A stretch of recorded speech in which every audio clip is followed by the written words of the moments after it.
Hey class, we are going to be talking about my article. It is not published yet. It is in the works. It is a work in progress. Obviously, if you catch mistakes, I'm always grateful for helpful editing advice. I also know sometimes it can appear, I don't know, arrogant or something to have students read something that you've written. Obviously I'm not going to make you pay for it, buy a book, anything like that. I hope you don't sense it as arrogance, but rather this is something I'm working on, I'm in the midst of, I'm passionate about, and hopefully you catch some of that passion and are interested in it as well, at least some of you.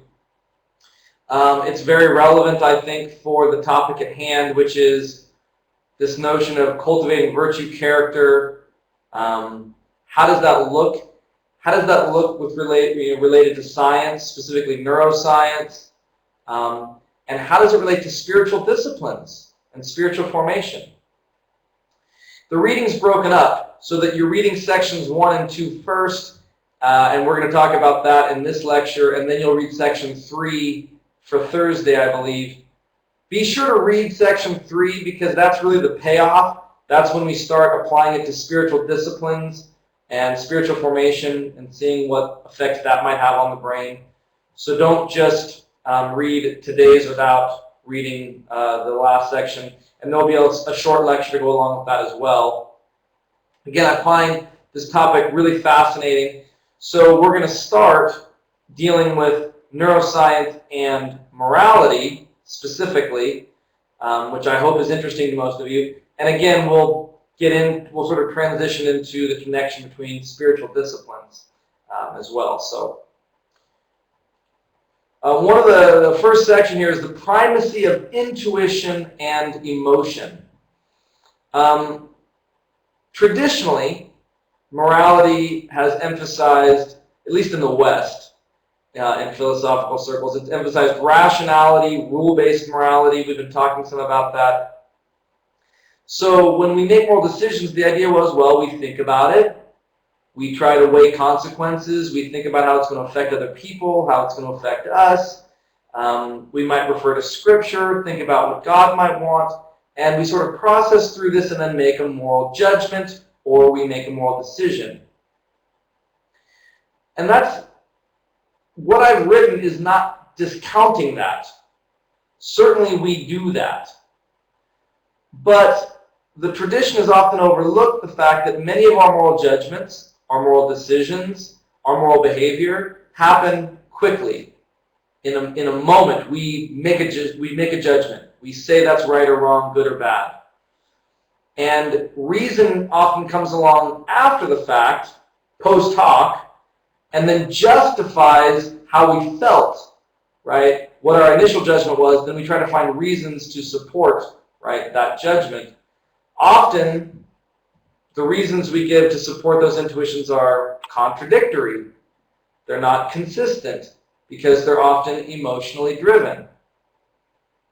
I talk with students about, the inconsistencies that exist in our world and in morality and in ourselves. There are lots of examples. I don't want to belabor it. I don't want to drag it out too much, but like as an example, many people would argue that stem cell research is immoral. And they argue that because they believe that life starts at conception, that early embryo, fetus, it has a soul, is a human person, has rights, has intrinsic value. And so to destroy that for research is to devalue life. It's to destroy life. It's wrong. And then those that advocate stem cell research say, yes, but we can cure disease, right? We're just taking this sort of bundle of cells and we can now maybe cure Parkinson's and a lot of things that plague many people. Those that are opposed to stem cell research say, I don't care what the greater good is. I don't care if you can make things better in the world for people. What you're doing is wrong because it's violating the worth of this life, right? It's destroying life. The same people, often, that are opposed to stem cell research have no problem saying war in certain situations is moral. That's a moral choice to go to war. And if you probe further, when I probe further and I say, okay, well then why is war justified? The argument is, well, yes, life has to be killed. Yes, innocent people will probably die. Not because we want it to, but it's just a necessary evil. It just is going to happen, but it's for a greater good. There will be peace in this area. Less people will die overall. We will provide safety by getting rid of an evil dictator. We'll uphold human rights or something. So there's a greater good that justifies all the death that occurs in the war. Well, you see how this is contradictory. If stem cell research can cure people from horrible diseases, and by the way, every generation, more and more people are healed by that research because they won't get Parkinson's. Just like how many people has polio saved? Every generation, more people are saved by that vaccine, right? But it's like it doesn't matter that you can do all those great things as a result of the research. What you're doing is wrong because it's violating the intrinsic worth of the fetus or of the embryo. So you hold firm. But war, oh, well, those people that are going to die, yeah, necessary evil for the greater good. So which is it? Are we allowed to kill life for the greater good, or are we not allowed to do that? But there's inconsistencies in our moral thinking. I think it's often attributed to the fact that we make emotional, affect-laden decisions, and then we try to use reason to come in behind us to make sense of it. And in order to make sense of this emotional reaction, I have to say X, but in order to justify this emotional reaction over here, I've got to use Y, and I'm not consistent. And so in this case, I think in our country, it's often political. People who are opposed to stem cell research are often, not always, but often conservative. And they see it as a liberal issue to move into stem cell research. They're opposed to it. They don't trust it. They don't trust science as much, typically. They don't trust the demographic of liberals that are pushing for it. And so they have an emotional reaction to saying no to it. I don't want that. Why? Well, it's life. But then when it comes to war, conservatives tend to be very patriotic, very pro-military, just making generalizations here. They've often served in battle, and so they see the greater good that can come from war, and the death is unfortunate. They don't like that, but it's okay for the greater good.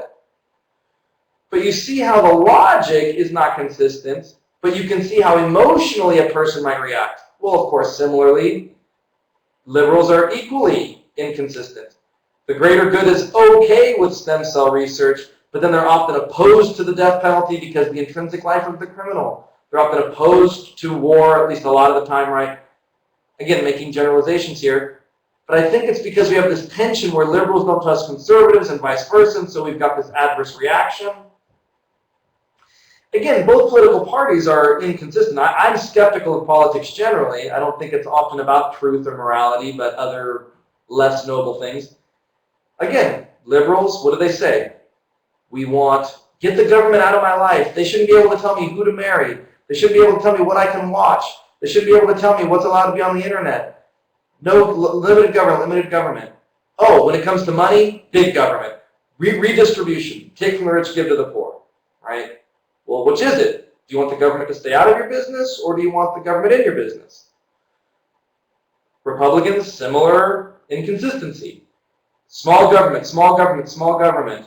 Don't tax me, stay out of my business, don't do this. Oh, but we should be able to tell people who they can and can't marry. Oh, the government should be able to, right, tell us what should be allowed on television or not. We should censor things on the internet. We should, well, which is it? Small government or invasive government? Libertarians are more consistent on this front, right, in that respect. It's limited government across the board. Socialists are more consistent on this front. But there's inconsistencies, and I think sometimes, maybe a lot of the time it results because we have an emotional reaction that creates a moral judgment, creates a political judgment, and then we try to use reason after the fact to support it. Again, we have some good evidence to suggest a lot of our moral judgments are related to emotion, right? And if that's true, if many of my moral judgments and my moral behavior are because of the way I feel, affect-laden intuitions, it means an intuition that has a little bit of disgust, a little feeling to it. That's what affect means. It means that it's not hardcore anger, but I've got a little twinge of distrust. Ooh, I don't really like that. You get it all the time, right? Your daughter might bring someone home and you shake their hand and you look at them and you just, right? It's not like you're full-blown angry at this boy who your daughter brought home. You just don't feel quite right about it, right? It's an affect intuition, affect-laden intuition. Many of our moral judgments and whatnot seem to stem there. And if that's true, then reason does not play as strong a role as we think in morality. Why are we focusing on willpower, make better choices, and reason if so many of our judgments and decisions stem from how we feel and these intuitions? It seems that maybe we should be training those.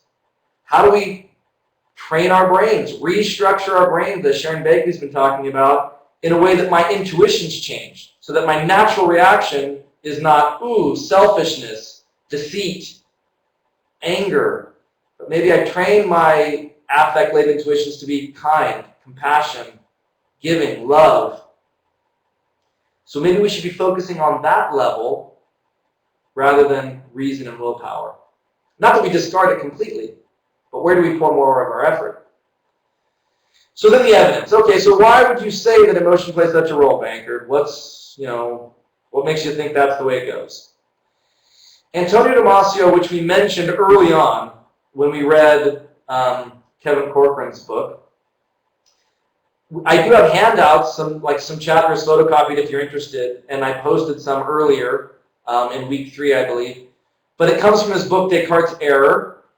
And he does a ton of research on patients who have ventromedial frontal cortex damage. That's a mouthful. I'm not even sure I pronounced that right. But we'll call it VMPFC damage. Essentially, it's a part of your frontal lobe. It's a particular area of your frontal lobe that gets damaged. It's related to certain emotional centers.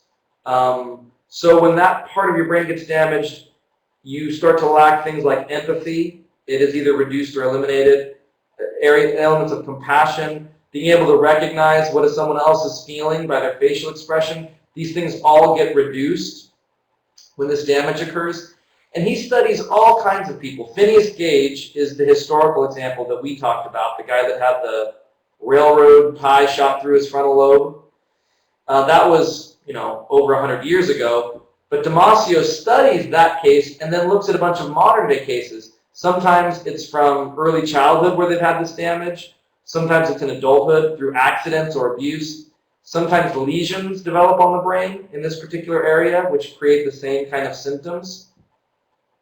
But in all the cases, same as like Phineas Gage, you get this very similar reaction where when you have damage to this area of the brain, you become more crass, you're less able to deny your immediate impulses, you don't feel empathy as well, you don't relate to others as well.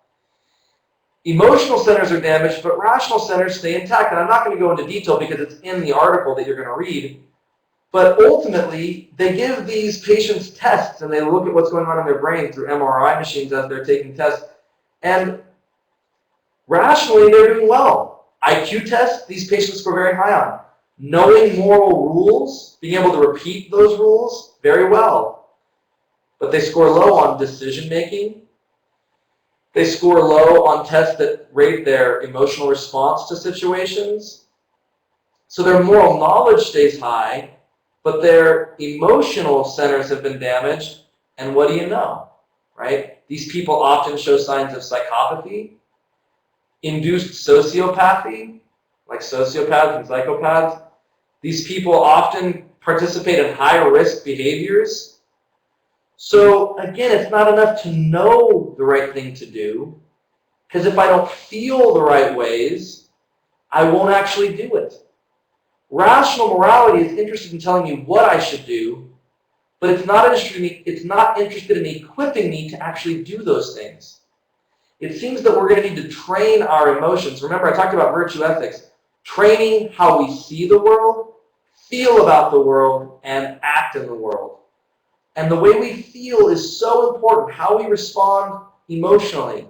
These people don't respond well, and their lives are disastrous as a result, often.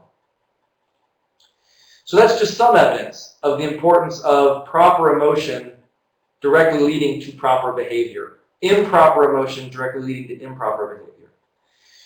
This stems from a notion of dual processing. When we talk about the brain, there's a common theory called dual processing. And that says that you have intuitive processes, reflexive processes, automatic processes. They're fast. They take very low effort. You're on autopilot. It's just working. You imagine driving a car. Early on, you got to think about where your hands are. Oh, I'm going to get in an accident, right? Your blinker, looking. But over time, you do it enough. Heck, I don't even remember my commute to work half the time. I'm so lost in my thoughts. It's no wonder I don't end up in Nevada, right? But I'm just like on cruise control. I'm thinking about what I've got to do for the day, what's going on, and my brain, these automatic processes just kick in because I've done it over and over. Lots of time. I mean, we've got all kinds of automatic things that we do. It would be too hard to live life if you had to intentionally think about every choice and decision, right? That's impossible. You just get up, go to the bathroom, open the refrigerator. You're not sitting there really thinking consciously.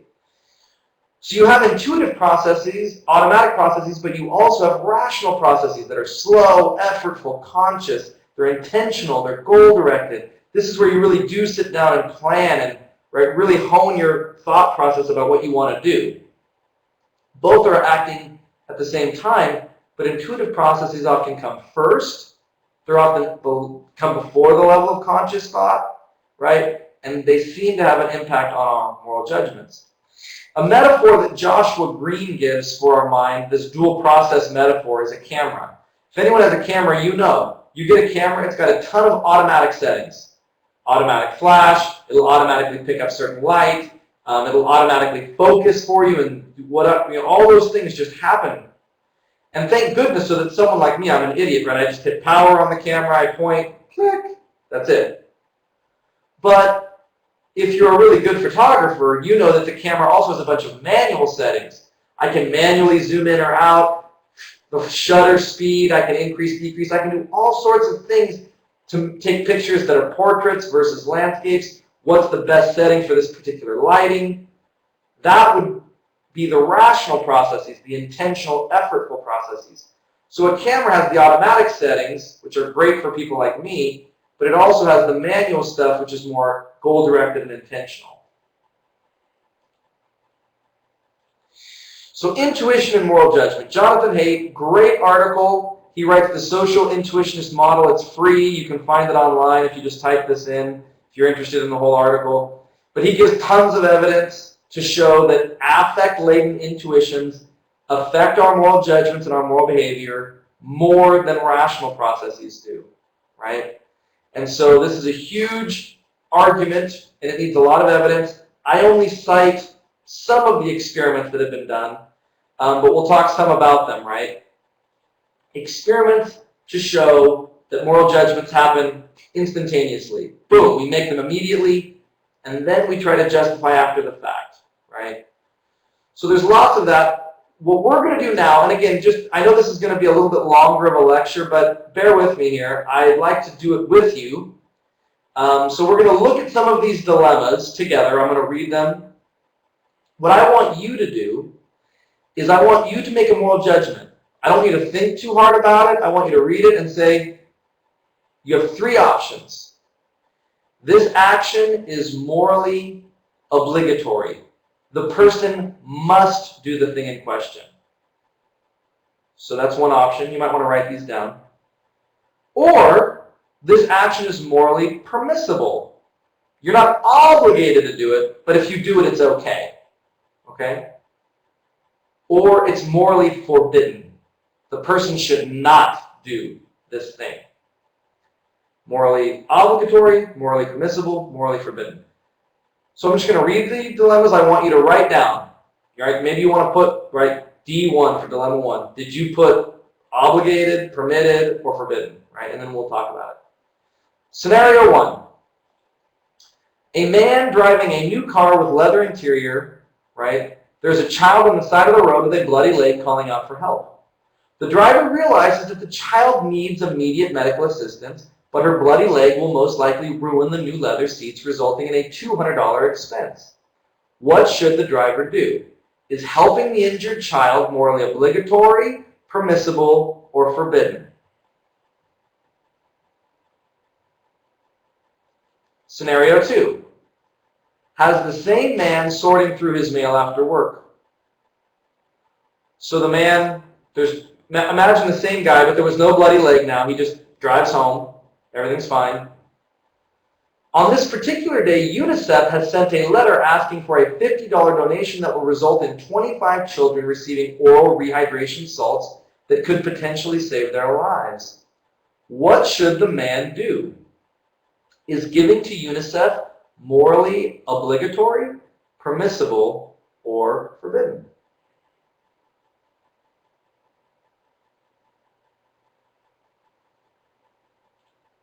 Third, Denise is a bystander who notices that a nearby trolley is out of control. If the trolley continues on its course, it will crush 5 hikers on the tracks in front of it. Denise has an opportunity to pull a lever that will send the trolley down an alternate track where 1 hiker is standing and will surely be killed. The choice is the death of 1 life or the death of 5 lives. What should Denise do? Is pulling the lever morally obligatory? She has to pull the lever. Is it permissible? She's allowed to but doesn't have to. Or is pulling the lever forbidden? Scenario 4. In the 4th scene, Frank is standing on an overpass watching a red trolley race towards 5 hikers on the track. Frank realizes that the 5 hikers will be killed unless a large weight is thrown in front of the trolley in an attempt to stop it. Luckily, there is a heavyset man standing next to Frank on the overpass. Should Frank throw the man in front of the train in order to save the lives of the 5 hikers? Assume that Frank cannot jump in front because he's not heavy enough. So the only option is to throw the man or not. Is throwing the man onto the tracks morally obligatory of Frank, morally permissible, or morally forbidden?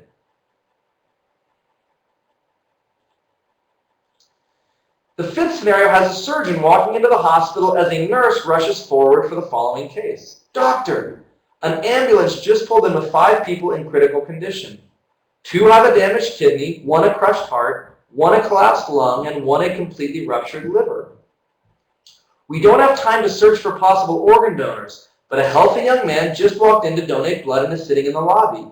We can save all 5 patients if we take the needed organs from this young man. Of course, he won't survive, but we will save all 5 patients. Let's assume that they were all guaranteed or have a very good chance of living.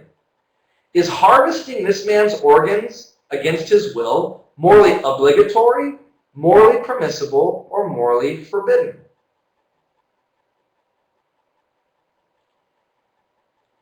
Scenario 6. Sorry, this should be a 6 here. Enemy soldiers have taken over a village. Picture yourself somewhere in a war-torn country, maybe in Africa or South America. The soldiers are ordered to kill all remaining civilians. You and some of your townspeople have sought refuge in the cellar of a large house.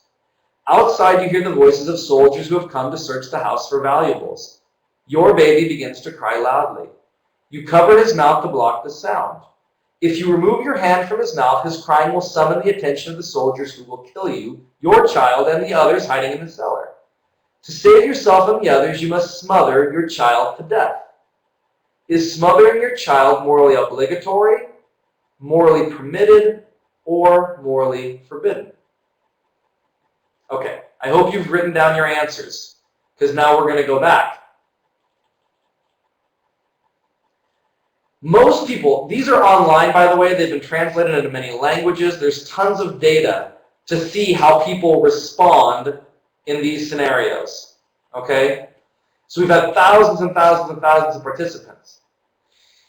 With Denise with the man driving a car, almost every single person, it's like 99%, say that the man is either obligated or permitted to stop and help the child. Almost no one says he's forbidden from helping the child.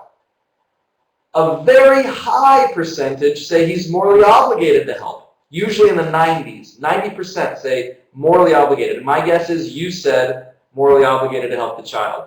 You might have said permitted. I guarantee none of you said forbidden. But then why? You made the moral judgment. Do you know why you made that judgment? What's the reason? You can think of one now, but you didn't have a reason beforehand. The judgment happened, boom, just like that. Intuition leads to moral judgment, it seems. I'll show you even further. In this scenario with the UNICEF letter,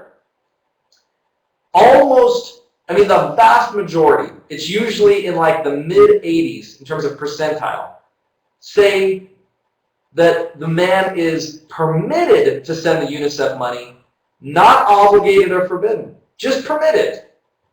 You typically get about 13% saying obligated, and you get a very tiny 1% or something that say he's forbidden from sending the money. Okay? So most people here say permitted. But most people in the first scenario say obligated. Well, why? Why isn't this man obligated to send to UNICEF the way he was obligated to help the girl with the leg? Here it costs $50 to save the lives of 25 children. In this example, it's $200 to help a girl with a bloody leg. You're not even sure she's going to die or not. Less money, more lives saved. Yet, permitted versus obligated. Why? Okay, now, all of a sudden, your wheels start turning, you start thinking of reasons. Here's why, this is why. But that wasn't what you had in mind initially.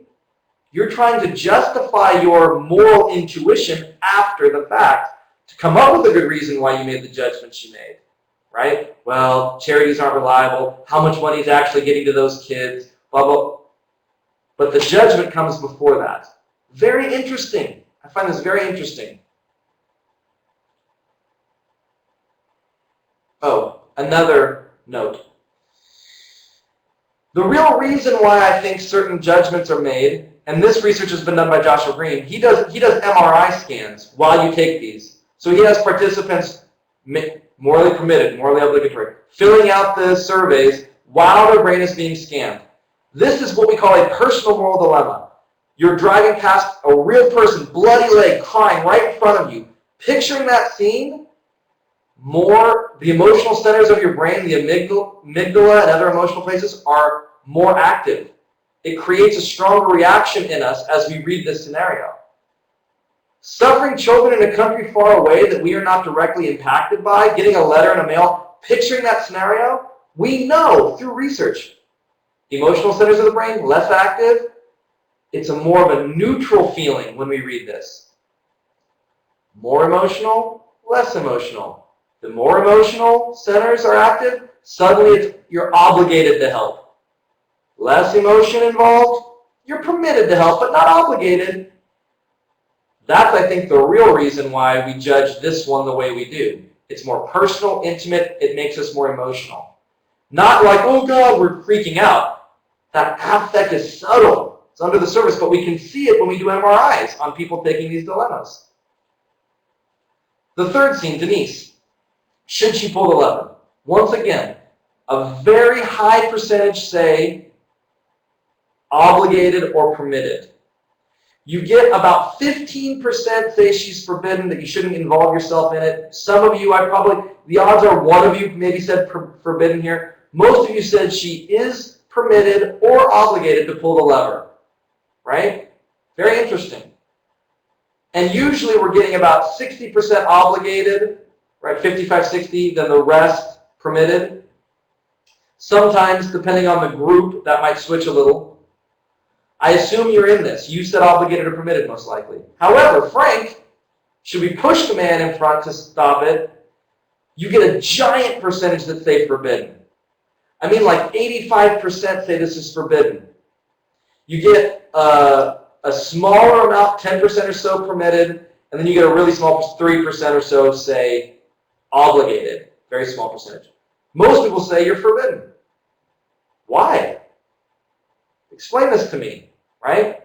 You've got kill one, save five. It's the same principle. Shouldn't you kill one to save five?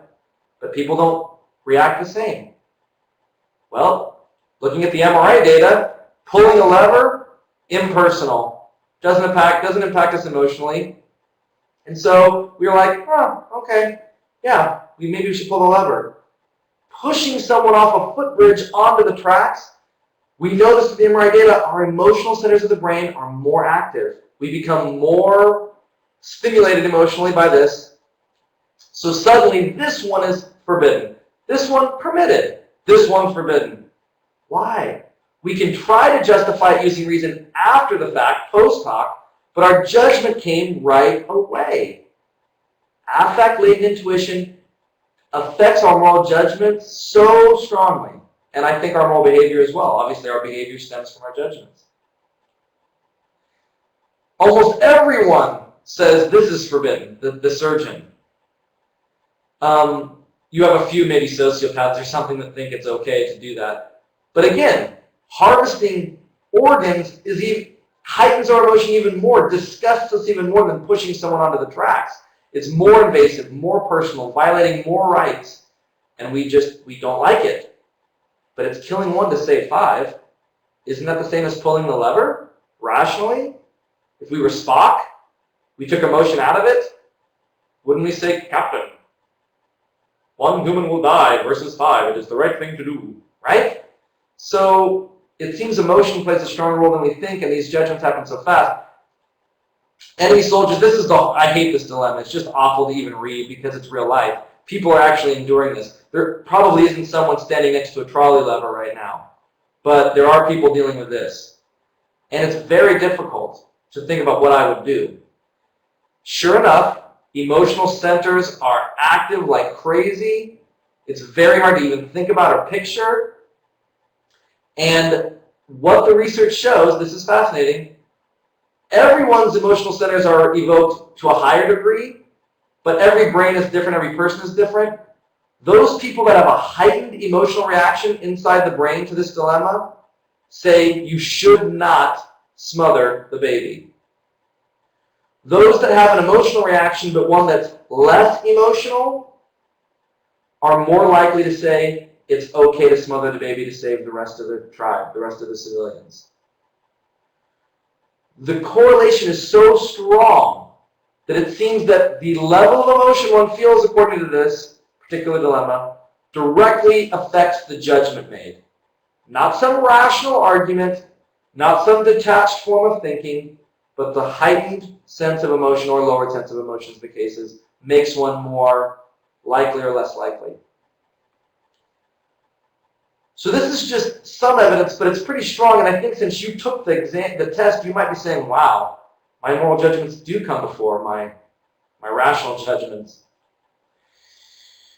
So some of the things that matter, impersonal versus personal dilemmas, we talked about that. fMRI scans reveal emotional and rational centers and how active they are. Longer response times, people that have heightened emotional reactions take longer to respond to the dilemmas because it's harder, right? It's more difficult. So some interesting facts there. A few other experiments that I listed, this again is in the reading. Jonathan Haidt, they did an experiment where they used hypnosis and they gave moral dilemmas, moral scenarios. So they'd put people under hypnosis, they'd do various groups. Some groups, they would make them feel a twinge of disgust at certain words under hypnosis. And so then they'd get them out of hypnosis, and so the person doesn't know what the disgust word is. It's when they were hypnotized, they said, you will feel a twinge of disgust at this word. Then what they did is they had them fill out moral dilemmas. Some of the dilemmas had the moral disgust word in them. Some of the moral dilemmas did not. Sure enough, those dilemmas that had the moral disgust word in them were judged more harshly. Those dilemmas that did not have the moral disgust word were judged less harshly. It seems that twinge of disgust affected judgments. And they've done this now over and over, and you see this clear correlation over and over again. Research on psychopaths shows, again, they know that it's wrong what they're doing, so they go talk to people in prisons. They understand the rules. They even understand why they're locked up. But the problem is they don't feel guilt. They don't feel badly about what they've done.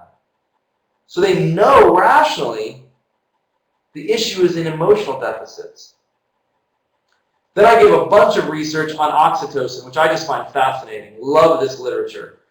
Oxytocin is a chemical that the body, or a hormone the body produces naturally. It's found in spades during breastfeeding and breast milk. Oxytocin levels in a breastfeeding child and mother spike. It forms bonds. It helps foster relationship and trust. It does a lot of important things for humans. Oxytocin occurs during sexual intercourse, is released. But it's interesting, having sex with someone that you trust versus someone that, like someone you know and have a relationship with versus a stranger, someone you don't, oxytocin levels actually increase more when sex occurs in trusting relationships, long-term relationships, versus the opposite of that. Very interesting. And so bonding, connecting, I mean, it encourages pro-social behavior. You've read some terminology you might not be familiar with. I apologize. Altruism. When I say altruism, that means selfless. It's the opposite of egoism, selfish. So altruism in the literature usually means I'm willing to sacrifice my own well-being to help someone else. I'll share my food with someone else. It hurts me, helps you. I'll spend my time helping you. Hurting me, helping you. That's altruism, selfless. Another word is pro-social. That means I'm doing things to cultivate trust and community. It's about empathy, again, sharing. These are all pro-social behaviors, so hopefully that makes sense to you. Oxytocin is so vital for pro-sociality. It fosters pro-social behavior. And so Paul Zak and some other researchers said, well, I wonder what would happen if we gave people oxytocin artificially, right? And the results are stunning. He'll give people oxytocin, it goes in your nose, intranasally. Other people will take the same thing, but it'll be a placebo. It'll be nothing, like water vapor or something. And so they'll do this to lots of different groups to see how those who got oxytocin respond and how those who didn't. And then they'll have them play economic games. By the way, these economic games use real money that you get to take home with you. These researchers get huge grants. So you're playing with $50 real money, right, or $20 real money. But then they say, okay, how does this work? And so they play these games. Those that receive the oxytocin are more willing to share, are more willing to trust, are more willing to, right, go out on a limb. Those that don't aren't. They're less likely.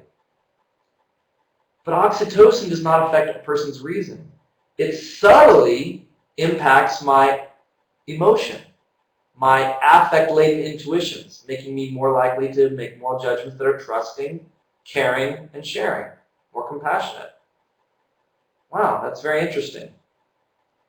So it seems that these things affect our moral behavior, not just our moral judgments. We'd like to think it's reason. Nope, just give me a little oxytocin. What I do love about the literature, this is fascinating, you can intentionally increase oxytocin by what you do in your life. For instance, sitting with a child for 20 minutes reading a book, right, with them on your lap, having that closeness, often if you have skin touching skin, it makes it a bigger difference. Oxytocin level increases in both parties. Hugging increases oxytocin levels. Paul Zak, he jokes, he hugs everyone in his office in his research lab. I met him, the guy hugs everybody. He's constantly shaking hands, patting you on the shoulder. Those kinds of things, right, help you produce oxytocin. If you're at a party and you don't recognize anybody and then you see a friendly face that smiles, oxytocin level increases. Smiling, caring, doing these things, we can participate in habits that might increase oxytocin. And that seems to suggest we'll be more pro-social, more trusting and sharing, more compassionate. Just a thought. So emotion and judgment and behavior, right? The evidence strongly suggests that affective states and emotions directly impact moral judgment and behavior. Thus, if we want to increase moral behavior, we must train our emotional states. It is not enough to focus on reason and willpower. Much of what happens is below the level of consciousness, thus it must be trained. Of course, I hope you can see how this connects to virtue theory, training, doing things over and over, shaping our perceptions and our emotions. I hope you see how this connects to Sharon Bagley, training our brains through our behavior, through what we do, so that my intuitions change, my moral judgments change as a result of what I do And then let me give you the argument in premise conclusion format. I'm sorry, this should be indented as well. Formatting's off here. So we've been talking about premise conclusion, so here's what I've been saying. Feel free to push back if you're going to think about which premise do you want to attack on this list, right? Which premise here is off? Where do you find disagreement? Where do you feel the argument's weak? I mean, I don't mind people disagreeing. I've been making an argument. It's biased, right? I think this is a strong case, but feel free to disagree, and that would be fun to see. But here's my argument, right? Premise 1. Affect-laden intuitions strongly impact moral judgments and moral behavior. I've been going through the experimental evidence for this. Premise 2. These intuitions occur before conscious reasoning begins.